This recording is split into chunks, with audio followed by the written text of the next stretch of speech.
விளையாட்டு கண்ணாமூச்சி தட்டாங்கள் பல்லாங்குழி வீடு கட்டுதல் தாயம் சொப்பு சாமான் கூட்டாஞ்சோல் ஒரு பழம் தண்ணி ஊற்றி குளப்பொழியாம் திரிக்கா கயிறு தாண்டுதல் நூல் தோத்தல் ஊஞ்சல் வத்தியார் எத்தியா ஒருபடி நிறுத்து நிறுத்து எனக்கே மூச்சு வாங்க எவ்வளோ விளையாட்டு இந்த விளையாட்டுகளை விளையாடு நான் என்ன பயிர் கொஞ்சம் சொல்லுங்க நான் பார்த்து இந்த கேள்விக்குள்ள என் இடத்துல போட்டா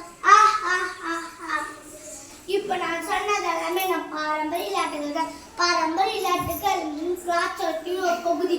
உடலுக்கு மனதுக்கு நன்மை தரும் உடல் இயக்க திறன்கள் சிந்தித்த கணித திறன்கள் குழுமனப்பான்மை மூளைக்கு வேலை பயிற்சி தசை பயிற்சி இலக்கை நோக்கி அடித்தல் இதை மட்டுமல்ல இன்னும் சொல்லிக்கொண்டே போகலாம். இப்போ இந்த காலத்துல இந்த பாரம்பரிய விளையாட்டுகளை நாங்க எப்படி கத்துக்கிட்டு விளையாடுறது? மறைந்தோறும் பாரம்பரிய விளையாட்டுகளை மீட்டெடுக்க சில வழிகள் இருக்கு. ஒன்று, பள்ளி கல்லூரி மாணவியிடையே பாரம்பரிய விளையாட்டு போட்டியினால் விழிப்புணர்வை ஏற்படுத்துங்க.